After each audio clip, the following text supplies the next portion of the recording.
Assalamu alaikum students, hope you all are fine and doing good. But we are going to start question number 2 of exercise 3.3, in which we have set A is equals to 1, 4, 8, means the elements in set A are 1, 4 and 8, and in the elements in set B is 1 and 0.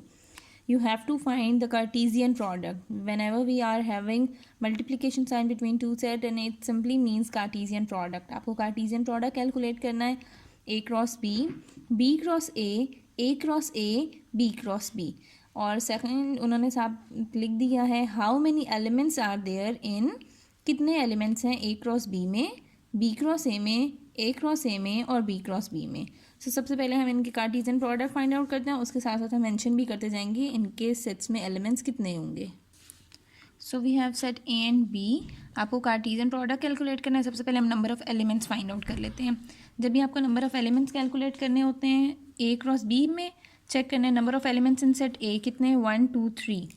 Number of elements in set A वो लिखें multiplies with number of elements in set B, that are 2, 3 2s are 6. So the total number of elements in set A cross B will be 6. अब यहाँ पे हम check कर लेते हैं. अब A क्रॉस B हमने बनाना है.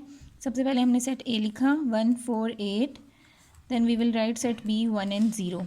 अब यहाँ पे हमारे पास आएंगे ऑर्डर्ड पेयर्स. ऑर्डर्ड पेयर्स कैसे आएंगे, 1 को पहले यहाँ से फर्स्ट नंबर को अगले ब्रैकेट के दोनों नंबर्स के साथ पेयर अप करना होता है. फिर सेकंड नंबर को नेक्स्ट ब्रैकेट के तमाम एलिमेंट के साथ पेयर करना है. फिर थर्ड नंबर को नेक्स्ट ब्रैकेट के तमाम एलिमेंट के साथ पेयर करना है. Like 1 1 1 0 4 1 4 0 8 1 8 0. means the Cartesian product of A and B having 1 2 3 4 5 6 elements in it. ये इसका आंसर हो जाएगा. Same goes with the part B. अब B में हमें पता है नंबर ऑफ़ एलिमेंट्स कितने हैं 2, A में नंबर ऑफ़ एलिमेंट्स हैं 3, तो सिंपली इसका आंसर भी क्या आएगा 6. अब B क्रॉस A, B के एलिमेंट्स लिख देंगे 1 0 और A के एलिमेंट्स लिख देंगे 1 4 एंड 8.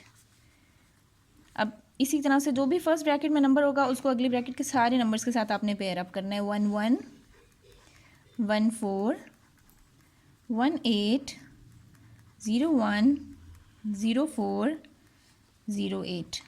ये हमारे पास हमने इन सारे नंबर्स को पेयर अप कर लिया. 1 2 3 4 5 6, इसके भी 6 नंबर ऑफ़ एलिमेंट्स ही बनेंगे. इन A क्रॉस A सेट में हमारे पास एलिमेंट्स हैं 3 1 4 एंड 8, तो हमने यहाँ लिखना है 3 क्रॉस 3. आंसर क्या आएगा 9. तो अब जो हमारे एलिमेंट्स होंगे A क्रॉस A में वो कितने होंगे 9 होंगे. A है 1 4 8 और 1 4 8 के साथ ही इसका आपने कार्टीजन प्रोडक्ट कैलकुलेट करना है. 1 1 1 4 1 8 4 1 4 4 4 8 8 1 8 4 8 8. ठीक है, ये हमारे पास इसका कार्टीजन प्रोडक्ट आ गया. In the last part we have B cross B. अब B के एलिमेंट्स हैं हमारे पास 2, तो दूसरे B में भी हैं 2 2s बन के हमारे पास 4.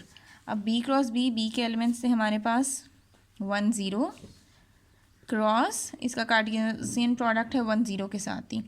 अब इनको आप मल्टीप्लाई करवाएंगे 1 1 पेयर अप हो जाएगा, देन 1 0, देन 0 1, देन 0 0. ये हमारे पास इसके एलिमेंट्स आ गए. 4 ही हैं 1 2 3 4, मीन्स 4 पेयर्स हैं, 4 elements in set B cross B. Okay students, now in part number 3 we are given with 2 sets E and F. उन्होंने बोला है कि आपको ये सारे कार्टीजन प्रोडक्ट ग्राफिकली जो हैं ये बताने हैं. तो सबसे पहले हमने कार्टीजन प्रोडक्ट्स ही कैलकुलेट कर लिए हैं. ठीक है, E F F E, ये इनके आंसर्स को मैं यहाँ टिक मार्क करके हाईलाइट कर लेती हूँ ताकि हमें इनको प्लॉट करने में आसानी हो जाए. ठीक है, अब यहाँ पे इसके अकॉर्डिंग हमने देखना है कि फर्स्ट वाला एलिमेंट तो हमें पता है ना एक्स एक्सिस का होता है, सेकंड एलिमेंट हमारे पास वाई एक्सिस का होता है. अब आपने एक्स और वाई के एलिमेंट्स देख लेने हैं. एक्स हमारे पास हाईएस्ट है 8 तक और वाई भी हमारे पास हाईएस्ट है 8 तक. तो यहाँ पे आपने हाईएस्ट वैल्यू देखने का मकसद क्या है, जैसे यहाँ पे एक्स पे 3 आ रहा है, यहाँ 8 आ रहा है, 8 से ज़्यादा कोई भी वैल्यू नहीं है इनमें से. ठीक है, इनमें से हाईएस्ट नंबर आपने चेक कर लिया. तो एक्स एक्सिस पे भी 8 आ रहा है हाईएस्ट और वाई एक्सिस पे भी हमारे पास 8 आ रहा है. ये देखने का मकसद ये है ताकि हम इसको ईजिली कार्टीजियन प्लेन पे शो कर सकें.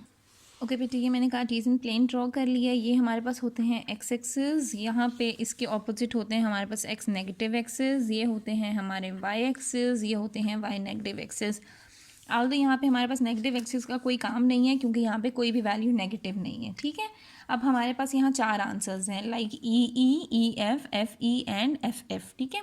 अब इनके अकॉर्डिंग मैं इनके पॉइंट्स को प्लॉट करती हूँ। फर्स्ट पॉइंट है 1 1, मीन्स एक्स एक्सिस का भी 1, वाई एक्सिस का भी 1, ये दोनों मीट कर रहे हैं, 1 यहाँ से और 1 यहाँ से, ये 1 1। सेकेंड है हमारे पास 1 3, यानी कि x का 1 है और y का 3 है। वो x का 1, एक्स एक्सिस के 1 को आप यहाँ से वर्टिकली एक्सटेंड करोगे और 3 को आपने हॉरिजॉन्टली एक्सटेंड करना है, तो ये पॉइंट आ गया। साथ आपने मेंशन भी करना है 1 1, दिस इज़ 1 3, ठीक है।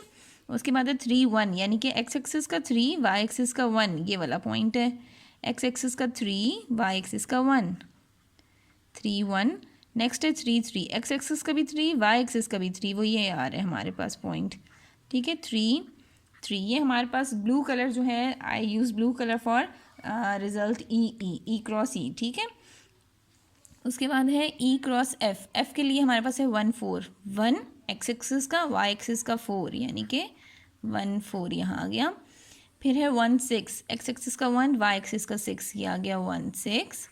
Then we have 4 8, x axis का 4, वाई एक्सिस का 8, यहाँ से 4 और यहाँ से 8, ये प्रॉबली यहाँ पर आ रहा है, that is 4 8।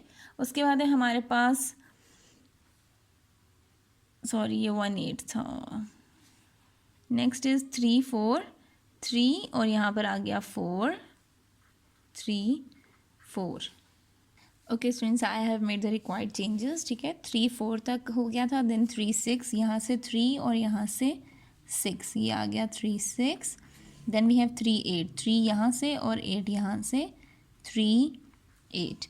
After that we have 4 1, यानी कि अब हमारे पास जो थर्ड प्रोडक्ट है उसमें हमारे पास आ रहा है पहला आंसर, यानी कि 1 4, ठीक है। सॉरी 4 1 वाला, ये हमारा थर्ड वाला था 4 1। 4 यहाँ से, 1 यहाँ से, ये हम ग्रीन से मार्क कर रहे हैं, 4 1। देन वी हैव 4 3 4 और यहाँ पर आ गया 3, ये होगा 4 3। देन वी हैव 6 1, यहाँ से 6, यहाँ से 1, एक्स का 6 है, वाई का 1 है, 6 1। देन वी हैव 6 3, 6 यहाँ से, 3 यहाँ से, 6 3। देन वी हैव 8 1, 8 यहाँ से, 1 यहाँ से, 8 1। देन वी हैव 8 3, 8 यहाँ से, 3 यहाँ से, 8 3। ये हमारे पास इसके आंसर्स आ गए। अब हम उसके बाद आ जाते हैं लास्ट अपने पे।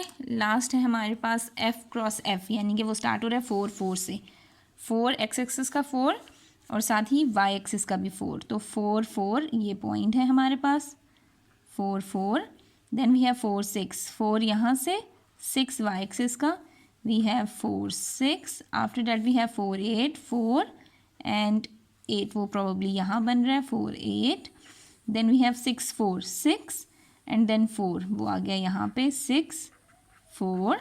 then we have 6 6 6 यहाँ से और 6 यहाँ से, 6 6। then we have 6 8 6 यहाँ से, 8 यहाँ से, 6 8। You just need to plot the points only, आपको यहाँ पर कुछ भी नहीं करना, जस्ट आपने उनको ग्राफिकली पॉइंट्स को बताना है कि वो कहाँ पर हैं, ठीक है। आफ्टर 6 8 वी हैव 8 4, 8 यहाँ से और 4 यहाँ से, ये आ गया 8 4। देन वी हैव 8 and 6, 8 यहाँ से, 6 यहाँ से, 8 and 6 and in the last we have 8 8, 8 यहाँ से और 8 यहाँ से, 8 8। ये हम लोगों ने इन पॉइंट्स को ग्राफिकली प्रेजेंट कर दिया। यहाँ हम मेंशन भी कर देते हैं, ये ग्रीन, ये वाला कलर इनके लिए है, एफ क्रॉस एफ के लिए। I used dark green colour for 4 1, इसके लिए हमारे पास ये था। उसके बाद है ई क्रॉस एफ, इसके लिए हम लोगों ने रेड यूज़ किया था। और जो हमारा फर्स्ट रिज़ल्ट था उसके लिए हमने ब्लू कलर यूज़ किया था, ठीक है। तो अब यहाँ से हम चेक कर लेते हैं। For the blue we must have 1 2 3 4 results, 1 2 3 4 results. For red we have 1 2 3 4 5 6 results, 1 2 3 4 5 6 results. Green we have 1 2 3 4 5 6, 1 2 3 4 5 6 and for the other green we have 3 6 and 9, 1 2 3 4 5 6 7 8 9 9 results हो गए। तो ये हमारे पास इसकी ग्राफिकली रिप्रेजेंटेशन भी थी of a cartesian product. Okay students, in question number 4 we have if L cross M is this. उन्होंने cartesian product हमें बता दिया, L क्रॉस M हमारे पास ये रिजल्ट आ रहा है उसका. ठीक है, आपने L भी बताना है, आपने M भी बताना है, इन सेट के एलिमेंट्स क्या होंगे, and after that you have to calculate M cross L also. ठीक है, अब अगर हम यहाँ पे थोड़ा सा ऑब्जर्व करें इस कार्टेशियन प्रोडक्ट को, हम जिस तरह मल्टीप्लाई कर रहे होते हैं तो फर्स्ट एलिमेंट को पहले अगले ब्रैकेट के सारों के साथ करते हैं. तो फर्स्ट एलिमेंट जहाँ तक सेम है, इट मीन्स यहाँ पे पहले क्या लिखा हुआ है, L सेट. ठीक है, यहाँ पे फर्स्ट एलिमेंट कहाँ तक सेम चल रहा है, 3 टर्म्स तक सेम चल रहा है, मीन्स पहला एलिमेंट उसका क्या होगा, 0 ही होगा. ठीक है, तो यहाँ पे पहला एलिमेंट हमें मिल गया 0. अब जहाँ पे फर्स्ट एलिमेंट ख़त्म हो रहा है, सेकंड स्टार्ट हो जाता है 1 2 3, और ये 1 कंटिन्यू है, तो और उसके बाद ये सेट्स ख़त्म हो गए हैं, तो हमारे पास L के क्या एलिमेंट्स होंगे, 0 1. और इसी तरह अब हम M के एलिमेंट्स चेक कर लेते हैं, क्योंकि पहले फर्स्ट ब्रैकेट के फर्स्ट एलिमेंट ने सेकंड ब्रैकेट के फर्स्ट एलिमेंट के साथ, फिर सेकंड के साथ, फिर सेकंड के थर्ड के साथ 2 3 4 तीनों डिफरेंट हैं, और आगे यही साइकिल रिपीट हो रहा है 2 3 4. तो इसका मतलब है कि M सेट के कौन से एलिमेंट्स हैं हमारे पास, 2 3 and 4. This is how you can calculate, you can find out the elements in the sets. ठीक है, फ्रॉम अ कार्टेशियन प्रोडक्ट. उसके बाद अब आपको उन्होंने कहा M क्रॉस L भी आपने कैलकुलेट करना है, आप M क्रॉस L कैलकुलेट कर लो. M सेट है हमारे पास 2 3 4, क्रॉस L सेट है हमारे पास 0 1. ठीक है, अब M क्रॉस L हम कैसे कैलकुलेट कर सकते हैं, फर्स्ट सेट का first element with the first element of the other set, 2 0, then 2 1, then 3 0, then 3 1, then 4 0, then 4 1. आप रीचेक भी कर लो कि हमारे एलिमेंट्स कंप्लीट हैं या नहीं. 1 2 3 4 5 6, क्या 6 ही होने चाहिए, इसके 3 एलिमेंट्स हैं, इसके 2 3 2 6, यस 6 ही होने चाहिए इसे.